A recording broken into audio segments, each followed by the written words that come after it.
Hola a todos. Hoy vamos a meternos de lleno en el arte de hacer que los datos hablen. Veremos cómo transformar un montón de números, a veces confusos, en historias visuales que sean claras y sobre todo potentes. Muy bien, empecemos con esto. ¿Qué vemos aquí? 14, 28, 7...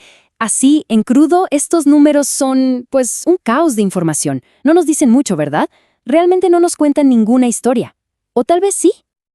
Pero miren lo que pasa. Con un simple gráfico, ¡zas! De repente todo cobra sentido.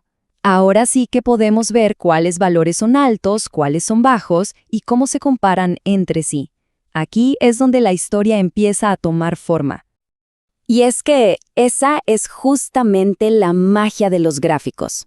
Son herramientas increíblemente poderosas. Nos ayudan a entender el mundo que nos rodea, convirtiendo todo ese desorden de datos en algo que podemos comprender de un solo vistazo. A ver, los beneficios son enormes. Nos permiten ver muchísimos datos de forma casi instantánea, hacen que comparar valores sea súper fácil y, quizás lo más importante de todo, nos dejan ver patrones y tendencias que de otra manera, pasarían totalmente desapercibidos. En pocas palabras, hacen que la información no solo sea efectiva, sino también interesante. Y la clave de todo esto, lo que hay que recordar, es que elegir el gráfico correcto no es para nada complicado. De hecho, todo se resume en responder una sola y simple pregunta sobre cuál es nuestro objetivo. Entonces, vamos a eso. ¿Cuál es el gráfico ideal para cada objetivo? Pensemos en esto como si tuviéramos una caja de herramientas. Vamos a ver cuál es la correcta para cada trabajo. Ok, primera pregunta clave que hay que hacerse. ¿El objetivo principal es comparar cantidades? O sea, poner diferentes categorías una al lado de la otra para ver cuál es más grande o más chica. Si la respuesta es sí, entonces el gráfico de barras es la herramienta perfecta. Es que no hay más. Sus barras rectangulares hacen que sea increíblemente fácil ver, por ejemplo, las ventas del producto A, el B y el C. A simple vista ya sabemos cuál es el ganador. Bien, vamos con otro escenario. ¿Qué pasa si lo que realmente nos interesa es ver cómo algo ha evolucionado? Es decir, cómo ha cambiado una cifra con el paso de los días, de los meses o incluso de los años. Para eso, el gráfico de líneas es el rey. Va conectando los puntos de los datos y nos muestra una tendencia clarísima a lo largo del tiempo. La temperatura subió, bajó, se mantuvo estable. La historia se vuelve, evidente. ¿Y qué pasa si el objetivo es entender de qué está compuesto algo? O sea, ver las diferentes piezas que forman un conjunto completo, como las rebanadas de un pastel. Aquí es donde brillan los gráficos de pastel o los de dona, como este. Son geniales para mostrar proporciones, los porcentajes. En este presupuesto, por ejemplo, se ve al instante que la vivienda se lleva el pedazo más grande. Ojo, el punto crucial aquí es que todas las partes sí o sí deben sumar el 100%. Bueno, ahora vamos a meternos en un tema que a menudo genera bastante confusión.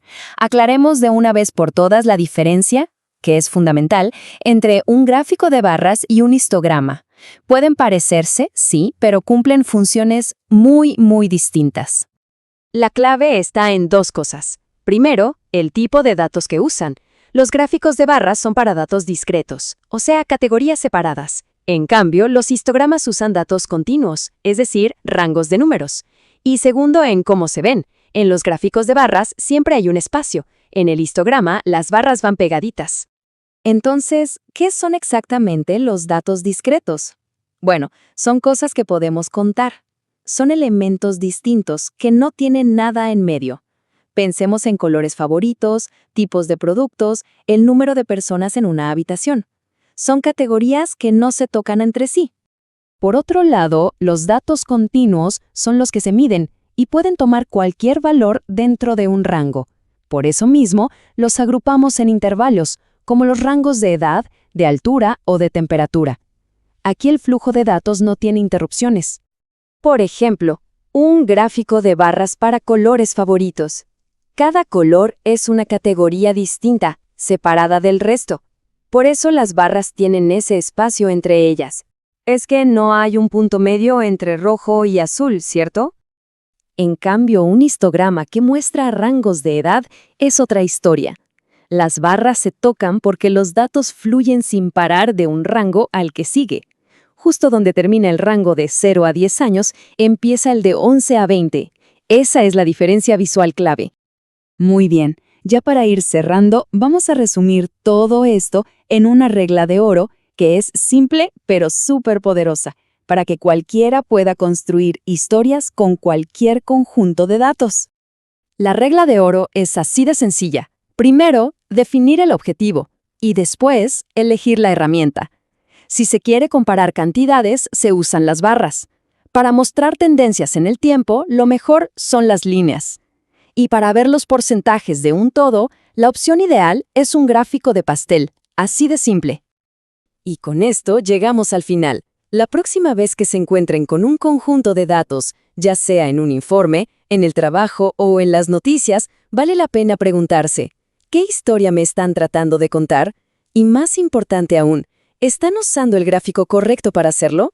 La respuesta ahora la tenemos nosotros.